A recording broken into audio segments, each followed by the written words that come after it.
The new Fantastic Four movie has just been released, marking Phase 6 of the Marvel Cinematic Universe. Wait, 6? And it's also called First Steps, which is a choice. Listen, I love to hate on useless reboots that nobody has asked for, especially coming from the Walt Disney Company. But I can appreciate that they seem to have decided to pick a more balanced approach to the Fantastic Four this time. Looking at the marketing material, they seem to have opted for a purposeful and colorful campiness in a well-rounded mix with seriousness and character drama. And I always appreciate a good mid-century aesthetic. Also, Pedro Pascal is in it, and that officially makes me a biased person. I haven't seen it yet, but I feel like there seems to be a creative vision behind this movie for once. Not just in the retro futuristic look they are going for, but also in the storytelling. I don't know, man, the teaser and the trailer look good, and this poster looks pretty good, and fire posters are a good sign. Thunderbolts posters were good, and movie was also good. However, today we don't talk about Marvel Studios, nah. The release of this movie just made me think, how the hell did we end up with the 4th live-action version of the same fucking superhero team? Yeah, you heard correctly. If you include the unreleased first movie from the 90s, then the upcoming movie will be the 4th adaptation and the 3rd reboot of the Fantastic Four. And maybe it will be the first genuinely good one, but we'll get back to that later. 3 of the 5 Fantastic Four movies were produced by 20th Century Fox. They held the IP for over 20 years, and for decades they have been producing Marvel movies, long before the MCU, as we know it, was even a thing. And not only Fantastic Four, but also a shit ton of X-Men movies and some other failures. And whilst a few of them are genuinely good and some of them have achieved icon status, there definitely have been some stinkers along the way. And if I go down this rabbit hole, you're coming with me. So inside of the new Fantastic Four movie, I thought, why not deep dive into the bizarre world of what I call third-party Marvel movies. I get into 20th Century Fox in this video, and then in the next video we'll have a look into the absolute roller coaster that is Sony Marvel movies. A roller coaster that only goes down at this point like a freefall tower. And man, I can't wait to get into the absolute disaster that the Sony Marvel universe has become in the last years. He was in the Amazon with my mom when she was researching spiders right before she died. First, I'm going to talk about the history of 20th Century Fox in regards to the Marvel IPs. Afterwards, we'll have a look at all the movies they have released within their 20 years of production independently from the MCU. And with that, I also, of course, want to talk about the quality of these films, what makes them special, what were the big problems and the biggest flops. We'll talk about the best and the worst that has come out of the studio, the beginning in 2000 and the end in 2019. Let's get into it.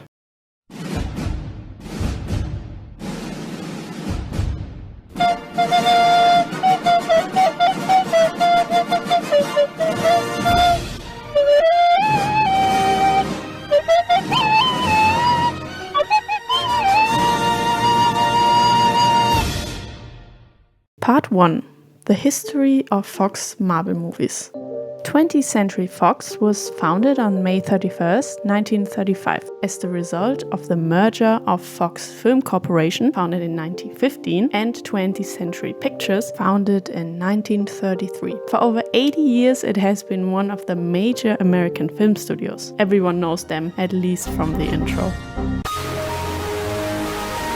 Everyone also knows of Marvel Comics. After all, the New York City-based comic book publisher is home to some of the most popular superheroes and superhero teams ever created. Marvel has created almost 9,000 original characters since 1939. However, in the 80s and 90s, Marvel wasn't cha-chaing so smoothly financially, and back in the day, they didn't even have their own in-house film production studio. So what they would do as a short-term solution to make cash is give dedicated licenses to studios to produce movies based on Marvel comic book character IPs. After all, back then, no one could have ever guessed what an absolute absolute cash cow superhero movies would become in the 2010s and how Marvel movies would turn into a billion-dollar franchise. For years now, there has never really been a time where there wasn't some Marvel project in the cinema or a new Disney Plus show. You go to the cinema to watch Puss in Boots: The Last Wish and bam, there you have Doctor Strange and the Multiverse of Madness. You go on Disney Plus to watch some Hannah Montana to remember a time where life seemed alright and bam, She-Hulk, Attorney at Law. What the fuck? What the fuck is this? That is not funny. There's nothing. Early movie productions of Marvel IPs included Howard the Duck in 1986 and The Punisher in 1989, both produced by New World Pictures. 21st Century Corp produced a Captain America movie in 1990 that I found you can watch on YouTube in full length. I don't know why you'd want to, but here you go. And Konstantin Film, together with executive producers Ryan Corman and Bernd Eichinger, produced an unreleased Fantastic Four film in 1994 with a small loan of $1 million. My father gave me a small loan of $1 million. A lot of speculations and rumors cycle around this film. Apparently, executive producer Bernd Eichinger only made it because the rights were nearing expiration and producing a film was necessary to maintain them. Eichinger himself states that despite promotional efforts and plans for a premiere, the movie was shelved by a Marvel executive who purchased the film's negative to prevent its release, aiming to protect the brand's image because of its low-budget status. Small loan of $1 million. It has never been officially distributed, although bootleg copies and clips online of the film circle around, giving this project a cult status. And I guess it cannot have been worse than the 2015 Fantastic Four movie. Guys, after all, it's the modern way to not destroy brand images by low-budget films. No, it's way better to do it by producing expensive garbage. The most important licenses that Marvel sold in the 80s and 90s included the X-Men film rights sold to 20th Century Fox in 1994. Fox also bought the Daredevil rights. Konstantin Film originally bought the Fantastic Four rights in 1986 and later sub-licensed the property out to Fox, and Marvel sold the Spider-Man rights, including the Spider-Man adjacent characters, to Sony. Don't worry, I'll talk about you soon. So from the 90s up until 2007, a lot of Marvel characters and franchises were exclusively used by third-party studios such as Fox and Sony. From 1998 until 2004, New Line Cinema produced 3 movies about Blade, who is to be integrated into the MCU later this year. Universal Pictures released Hulk Ang Lee in 2003. Fox produced a shit ton of X-Men movies and several Fantastic Four movies from the year 2000 until 2019, and Sony started in 2002 producing 2 Spider-Man franchises, the Venom franchise and shitty Spider-Man adjacent character movies. This era comes to an end when in 2008 Marvel's own relatively young production company starts producing their own movies. The Marvel Studios we used to love in the early 2010s and kinda came to despise in the 2020s. And while Sony is still sitting on their IPs today and continuing to be an absolute menace to society, 20th Century Fox was bought by our evil overlord Disney in 2019. And after they bought it, they got rid of the Fox part, so now it's 20th Century Studios. And since Disney had already acquired Marvel Entertainment in 2009 for $4 billion, old lovers were finally reunited. Sometimes buying all your competitors does solve your problems after all. Back in the day, Disney truly was on top of the animation business, and since they had already bought their biggest competitor Pixar, what was missing was films for the dudes. I'm a male, I'm a man, I'm a he. I don't get into that mentally ill stuff. Okay. Man, fuck princesses and animation, that's for girls. So they infamously bought Lucasfilms for the Space War movie. What was still missing was superhero movie. So they bought Marvel as well, after they had already produced a commercially decent Iron Man 1 in 2008. And by commercially decent, I mean an icon of a movie truly up there emotionally. Truth is,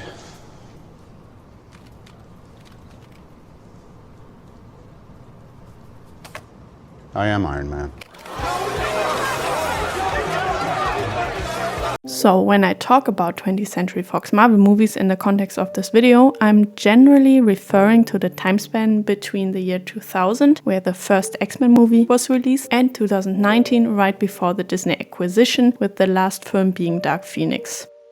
Alright, fine. I'll also talk about New Mutants as well, since its first trailer got announced in 2017, still under 20th Century Fox. This makes 18 movies in total, so forgive me if I talk about them in different length and detail. And also, spoiler alert for these movies and for Star Wars The Force Awakens. Wait, what's that about? Guess you have to find out.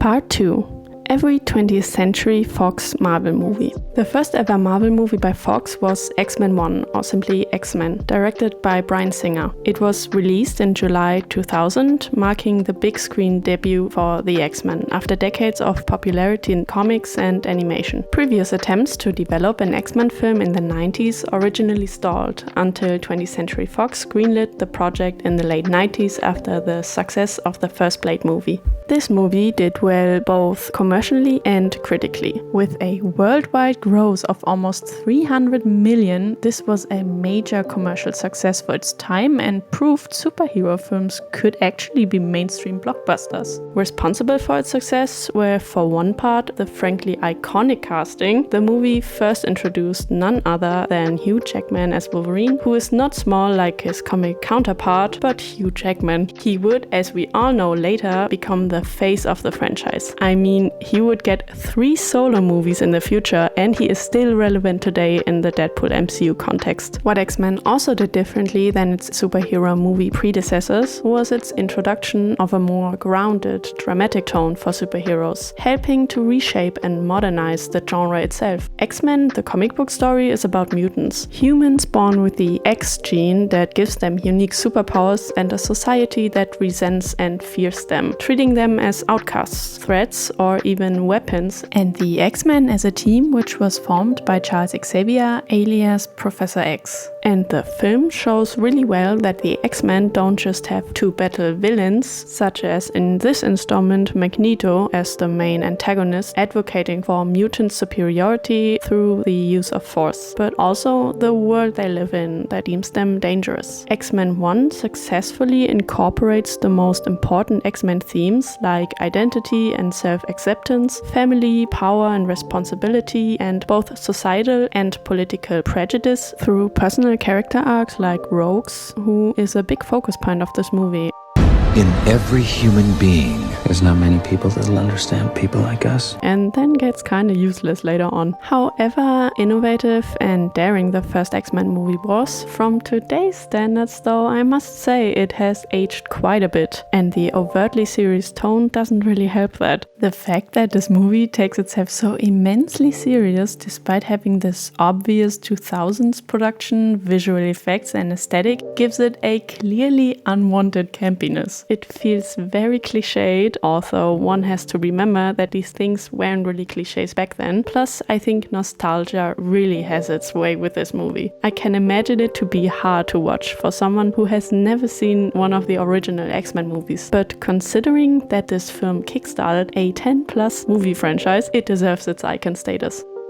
X-Men United, or X2, is the 2003 sequel to X-Men, also directed by Bryan Singer, and is widely regarded as one of the stronger entries in the X-Men franchise. This time we get the threat of genocide against mutants through a ruthless military scientist who uses a mutant attack on the president, a brilliant action-packed entry to the film by the way, to push for a mutant purge. This allows the film to do the villain from the previous movie becomes short-term ally. The the enemy of your enemy is your friend move, which I always appreciate for the great situational comedy aspects. But the film also expands a bit on character stories, mostly Wolverine's, who was busy being the snarky guy everyone throws exposition at in the first film, in exploring his origin through him investigating his past. Nightcrawler's arc is intertwined with the larger themes of acceptance and identity. People will never know anything beyond what they see. I have faith in you. Some of the side characters still got nothing much to do than to stand around, but I guess this is kinda always a problem when dealing with such a big ensemble. Logan and Jean get established as romantic interests, which never really worked for me, and Jean begins to show signs of losing control, foreshadowing the beloved Phoenix saga. Iconic in the comic books only, of course, but we'll get into that shortly. And then she dies, heroically, except she doesn't. Ooh, I'm so interested in what happens to her next. But yeah, in terms of the original trilogy, they have already reached their peak with X2. Guys, it's time to do an intermission because X1 and X2 were pretty successful and made the studio some money, and Fox still has a little something in its other pocket. I wonder if anything could ever come of it. You know which license Fox also held? Daredevil. Yeah, they made a film in 2003 that starred Ben Affleck as Matt Murdock that was not only rushed in production but also had a really off-putting melodramatic and brooding tone. And whilst the director's cut was better received later on, the theatrical release was hit with mixed to negative reviews. They try to make it look like a very normal public occurrence, but I'm just trying to imagine what it'd be like walking by and seeing a blind guy like balancing on a seesaw with Jennifer A blind guy beating the shit out of a woman on the seesaw. Exactly.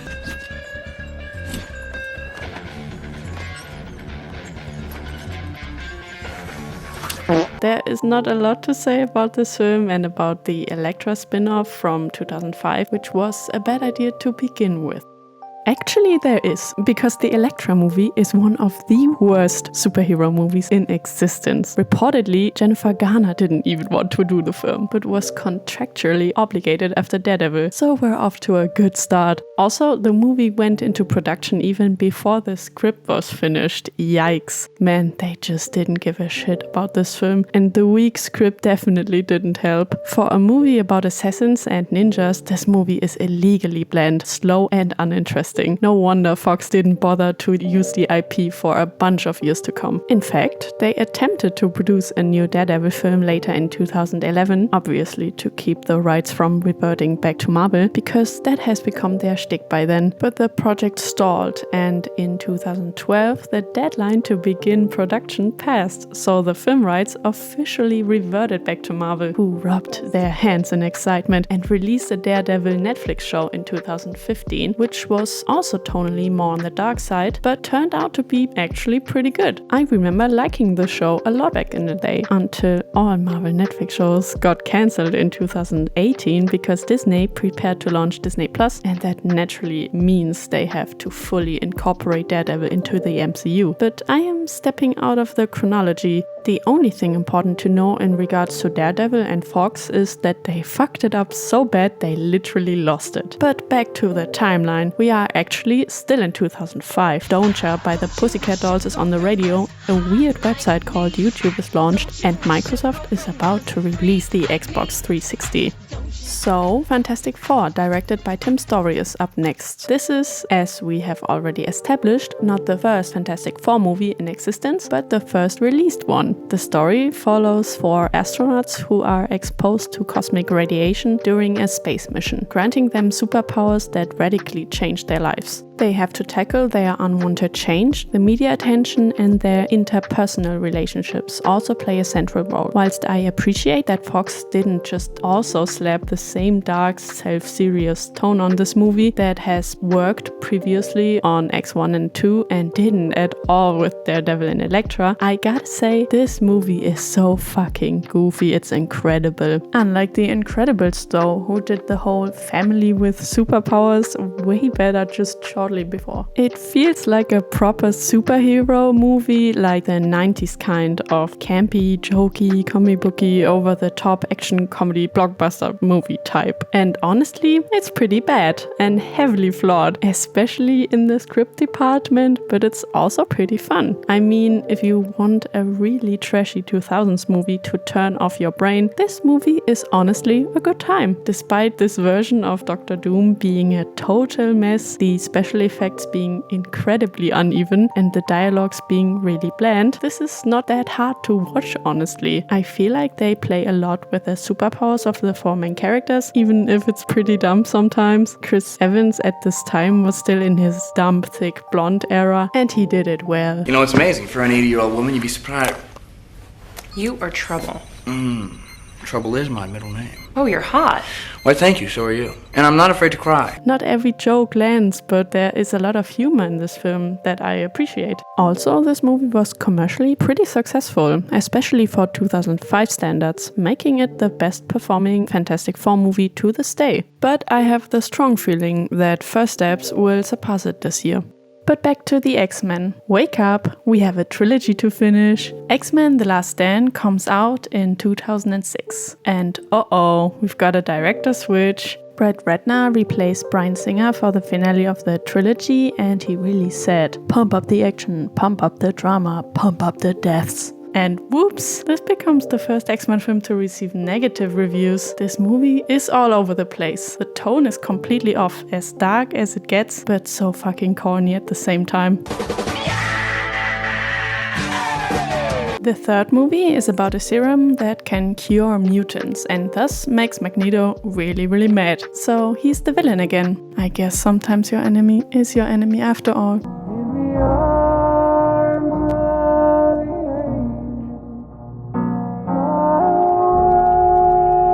Despite this whole storyline, there's also the Phoenix Saga, which just feels really rushed because Jean's character is just not really that compelling. Do you know who also was never really that compelling? Cyclops. But that's not a reason for killing him off screen like that. Nasty work, guys. Would you believe that this, amongst other things, was due to the studio's push for a set release date? I bet if you didn't, you'd also not be surprised to hear this. Actually, at the time, 20th Century Fox chairman Tom Rothman was so upset by Bryan Singer leaving X-Men The Last Stand in favor of Warner Brothers' Superman Returns, he fast-tracked X-Men and set a release date for May 26th, even though they did not even have a script. Always a brilliant idea. And to wait for Singer to finish Superman first wasn't an option in Fox's 3-year plan for the X-Men. This movie would have surely profited from more time and thought. Ah yes, and Professor X gets killed by Jean's Phoenix persona in a way so stupid I got war flashbacks to it when I watched Han Solo's dumb-ass death in The Force Awakens for the first time in 2015. This leaves only Wolverine as the single developed character, even though his personal arc is technically finished, and Storm, who never had one to begin with, and a few other X-Men who are just also there. Jean technically gets killed the second time after being resurrected as the Phoenix by Wolverine to stop her rampage in the final act, which just fails to really deliver despite the melodrama of it all. In general, this film is just not really good, and it's not exactly a high note at the end of a trilogy.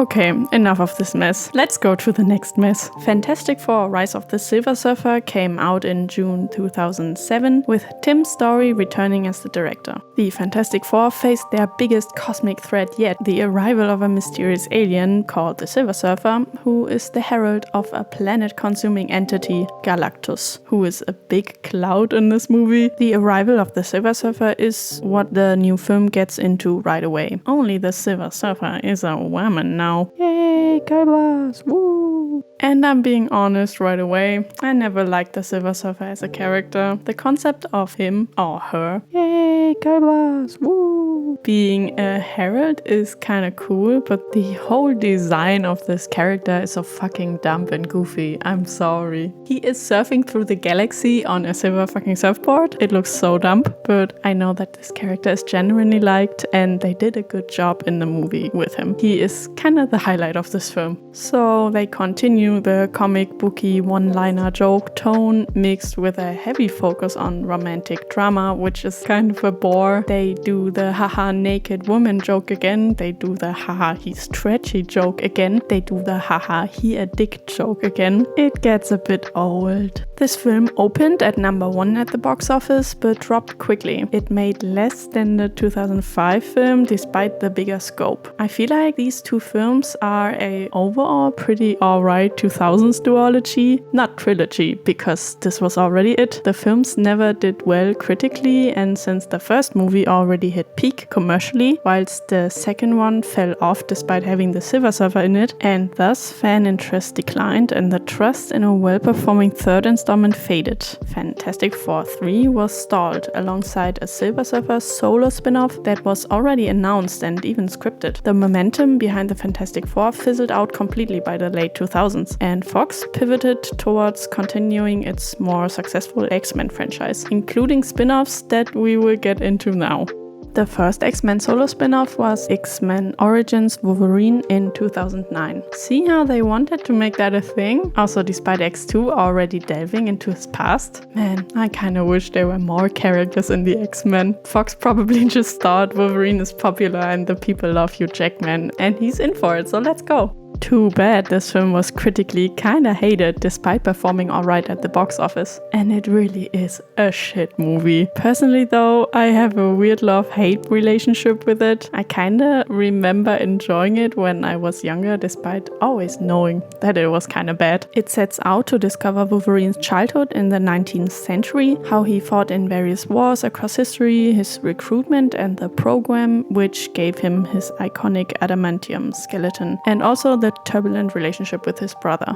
The way this movie goes about doesn't just feel completely constructed, overstuffed and frankly nonsensical, but it really hits a new high in regards to the goofy to self-serious ratio. It combines some of the dumbest and most cliche action sequences with the kind of cringy writing that you would only have in parodies at this point. Why?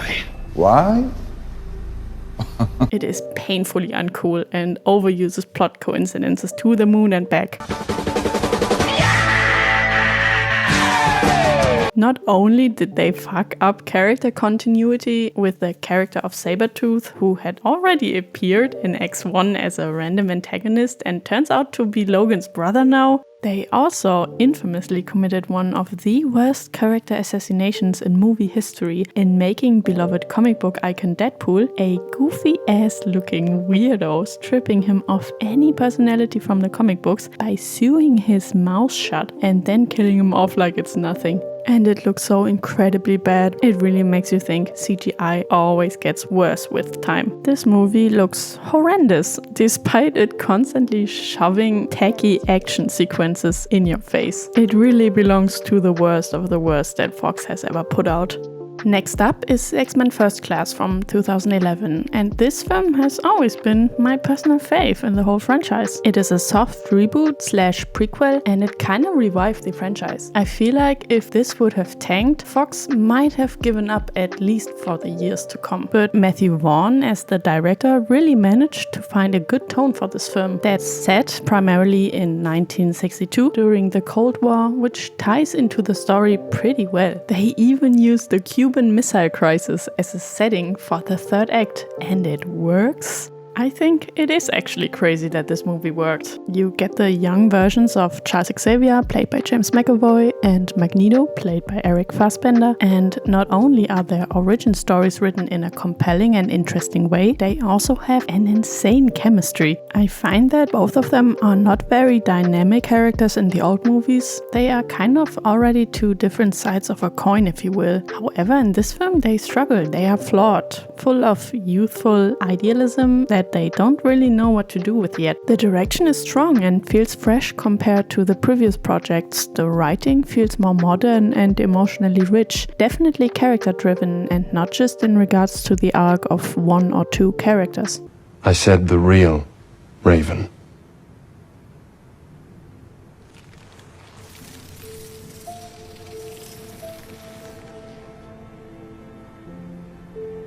Perfection. It works well and made my 14-year-old ass fall in love with the X-Men and James McAvoy. Whoops! No, but honestly, for years I had this giant ass poster hanging in my bedroom. Perfection. I know that this movie is not perfect, but it's energetic and it flows well and doesn't feel so antiquated. Honestly, if I was Fox at the time, I would have stopped putting Wolverine on such a pedestal after he was basically the focal point of 3 X-Men movies and his own Origins abomination.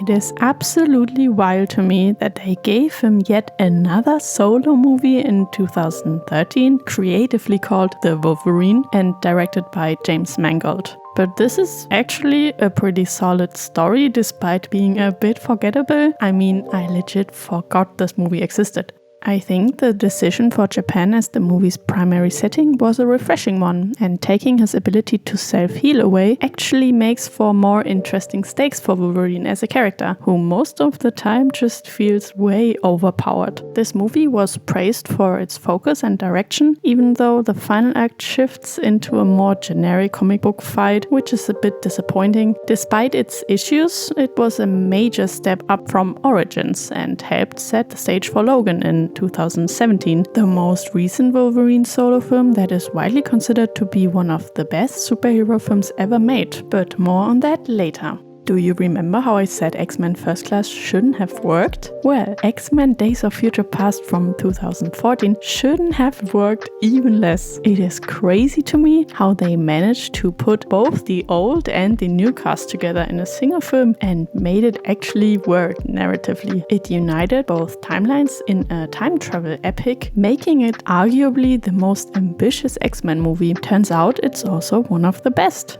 Director Bryan Singer returned for this film, and screenwriter Simon Kinberg manages to make the dystopian 2023 timeline where mutant hunting machines called Sentinels have decimated Earth, killing most mutants and turning the world into a bleak fascistic nightmare, into a really powerful threat the old X-Men team has to prevent via time travel. These fuckers are by design really fucking terrifying. The fight scenes against the Sentinels in particular are the best action sequences the whole X-Men franchise has to offer. So of course Wolverine is the one that gets sent back to the 70s to change the future. Guys, he's the only X-Men. This movie is still really character driven, the timelines get intertwined seamlessly, and I just really enjoy the sci-fi aspect of it. I think the Sentinels work really well both story-wise and visually.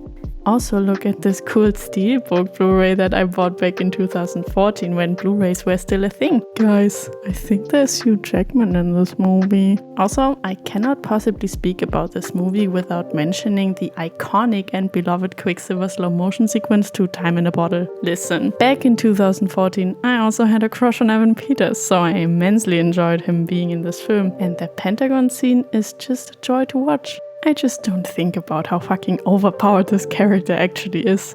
It's okay that time travel logic isn't airtight. This movie is way too much fun to think about logic. Wow, look, Magneto's lifting a stadium in the air. That's so cool.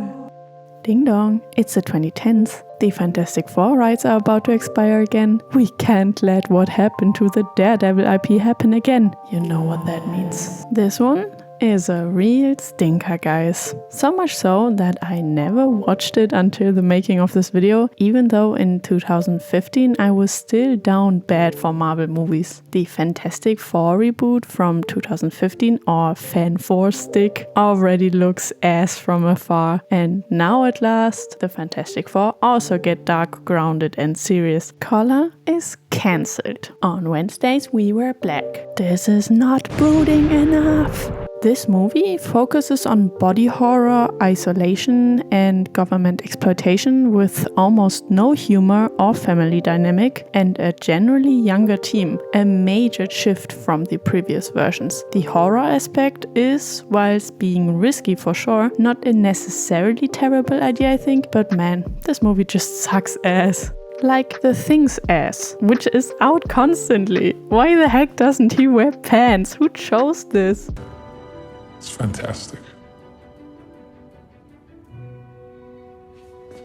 First, we spend almost an hour before the main team even gets their powers. There is zero chemistry and also little shared screen time amongst the cast, which is detrimental for the Fantastic Four. And it is really inconsistent in tone, which is extremely obviously a consequence of a shit ton of reshoots and heavy re-editing. Apparently, they reshot over a third of the movie. Sophomore director Josh Trank managed to clash with the studio, the cast, and even the fans, which is quite impressive. He made heavy studio interferences responsible for the mess that this movie turned out to be, which I don't find hard to believe, but he was apparently also really messy and unprofessional during production and terrible to work with. Despite a long time of general production, this movie was announced as early as 2009. They still managed to rush the whole thing due to a certain deadline suddenly coming closer and closer. This terrible production process went down pretty messily and publicly. A year ago, I had a fantastic version of this and it would have received great reviews. You probably never see it. That's reality though. I can't get into all the details of the drama, it's so much. So I recommend checking out this video if you want to know more. Last thing I want to say, I am glad the new Fantastic Four movie scrapped the gloomy vibe of this version, because I think with the Fantastic Four that just doesn't work well in general if you want them to be recognizable from the comic books still.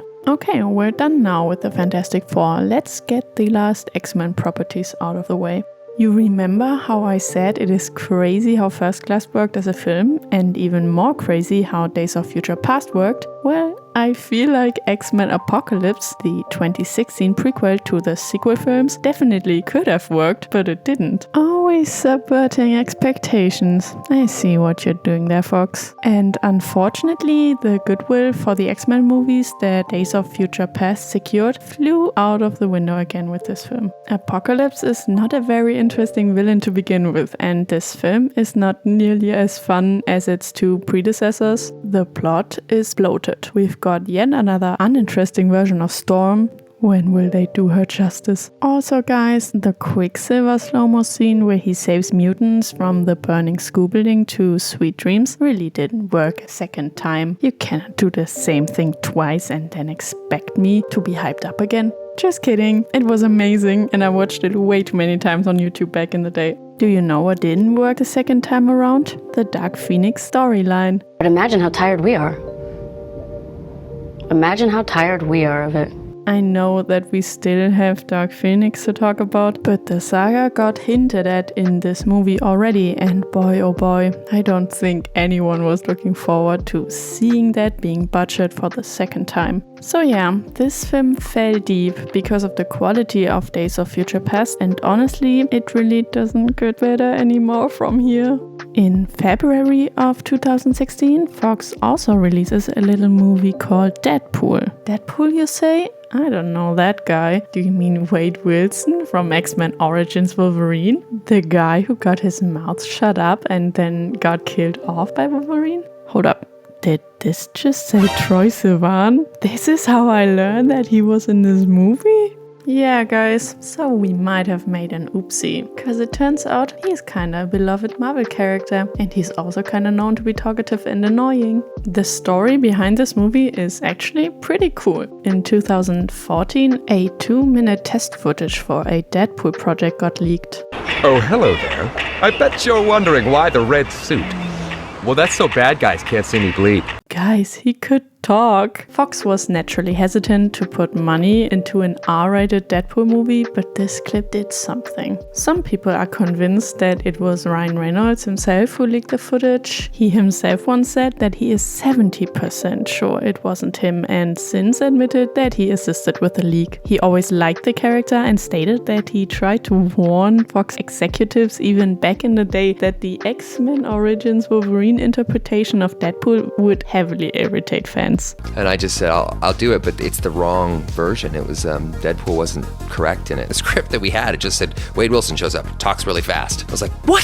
So I had fun with the beginning stuff. I felt like that was pretty appropriate for Wade Wilson. The latter half is where they sort of called an audible at the last minute, and I remember telling one of the studio execs, I said, you guys people are gonna go nuts over this, and he was like, I know, right? And I was like, no, not in a good way. From that time onwards, he had a lot of time to get attached to the character, so he would later begin lobbying for Fox to make a more accurate film. Oh, hello. I know, right? Whose balls did I have to fondle to get my very own movie?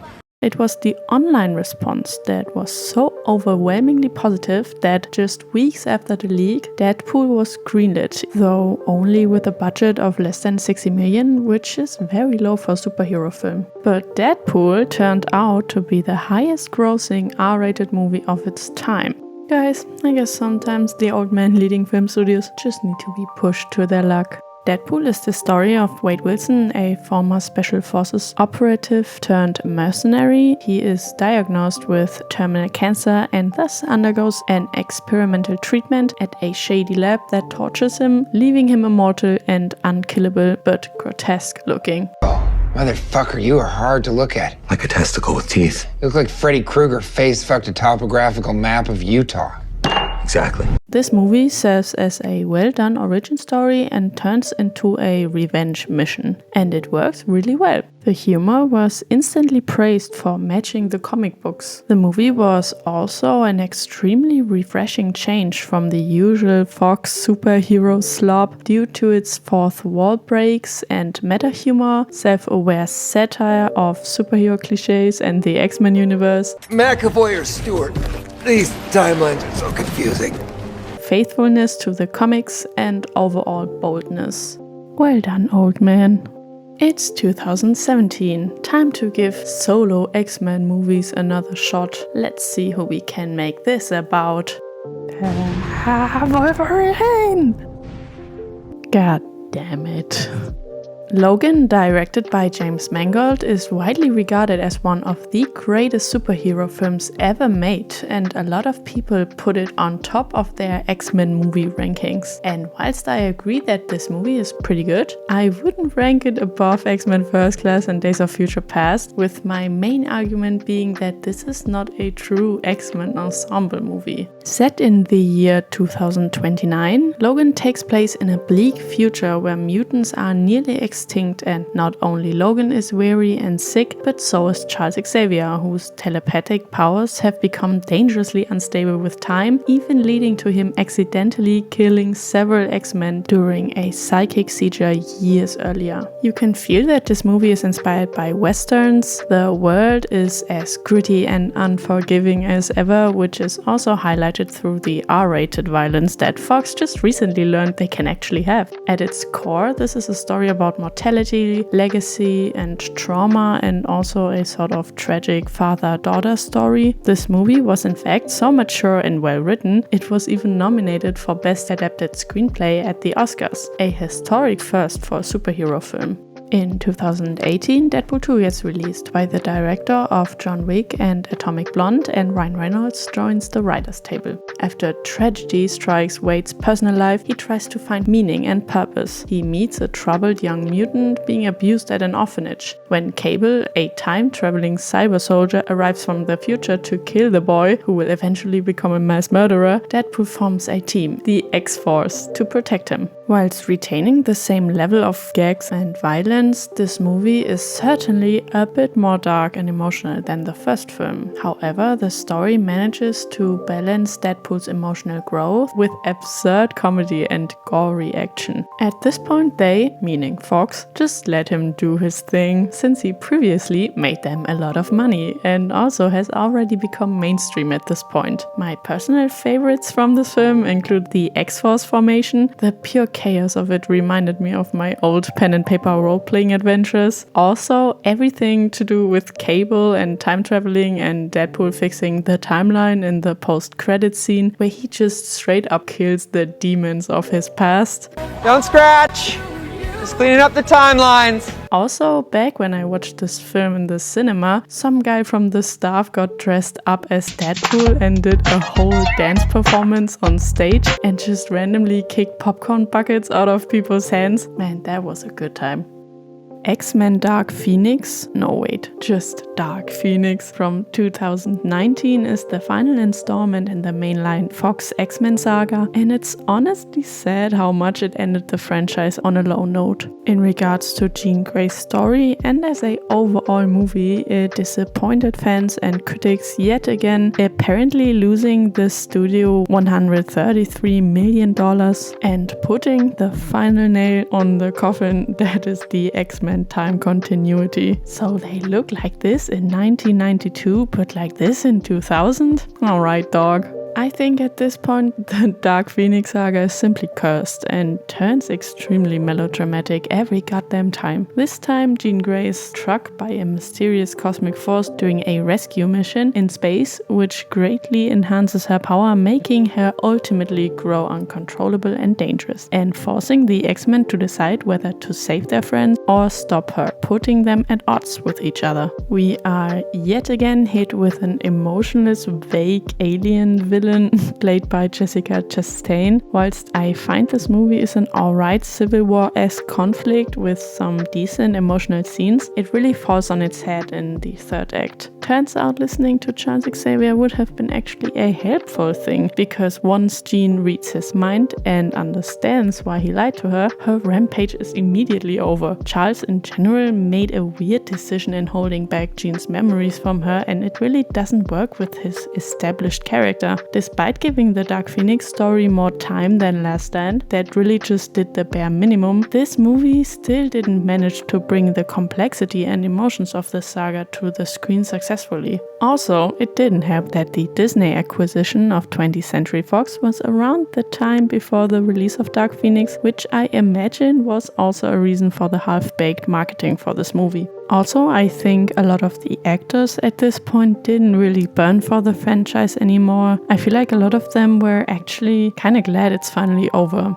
Now we get to the last Marvel project that 20th Century Fox has ever worked on before the MCU merge. As I said in the beginning, the first trailer to New Mutants got announced in 2017, still under Fox, making it the final entry in Fox's X-Men universe before the Disney acquisition fully kicked in. It was made to be a standalone X-Men spin-off based on the comic book series of the same name, and it attempted to blend superhero action with psychological horror a la Nightmare on Elm Street. An experiment which had kinda been attempted before by Fan Stick, and unfortunately it failed again. And this despite starring big names like Anya Taylor-Joy, Maisie Williams and Charlie Heaton. This project had a similar rough production process as well. It was originally intended for an April 2018 release, but got delayed multiple times. First due to clashing releases of Deadpool 2 and Dark Phoenix, afterwards the need for additional shootings, then Disney's acquisition of Fox. Disney pushed the release back further to make it align with their own schedules, and last but not least in 2020 because of the pandemic.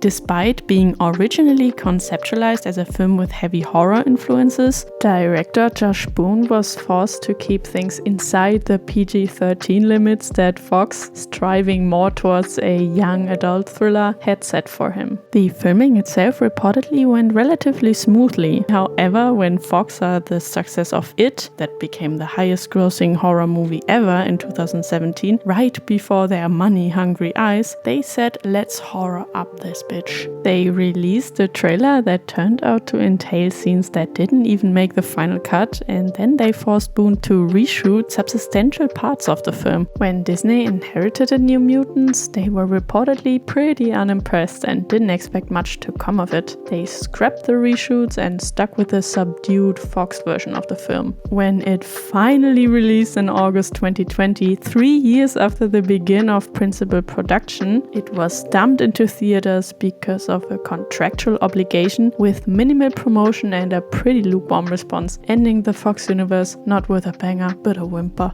I think with this film, just as with Fan Forstig, it would have been very interesting to have a director's cut because of all the apparent studio meddling and reworking. It's kinda ironic that this is the last breath 20th Century Fox ever took before surrendering to the MCU. Now that we're finished with all these movies, it's time for the last part, which is my conclusion.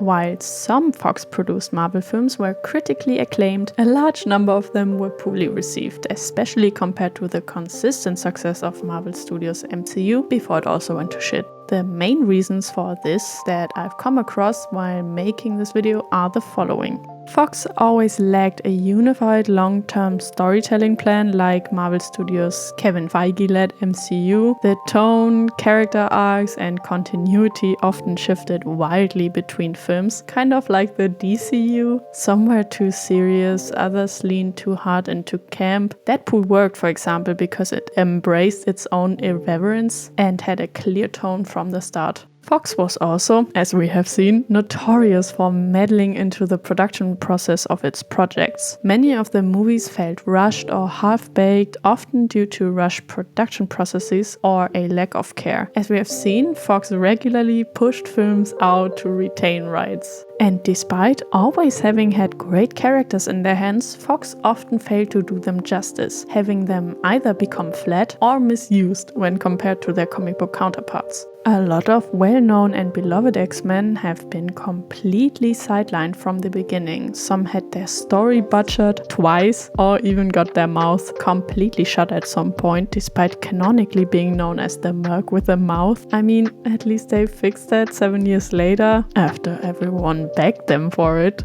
After going through 20 years of Fox Marvel movies, I must say though, it is kinda a bittersweet story. For a long time, especially in the 2000s, they have absolutely dominated the superhero movie genre next to Sam Raimi's Spider-Man trilogy. From today's standards, these movies can be pretty trashy. And even with The Last Stand and X-Men Origins Wolverine kinda being crimes against humanity, I can't help to get hit with pure nostalgia. A privilege that certain other Fox movies don't have. I mean, look at these bad boys.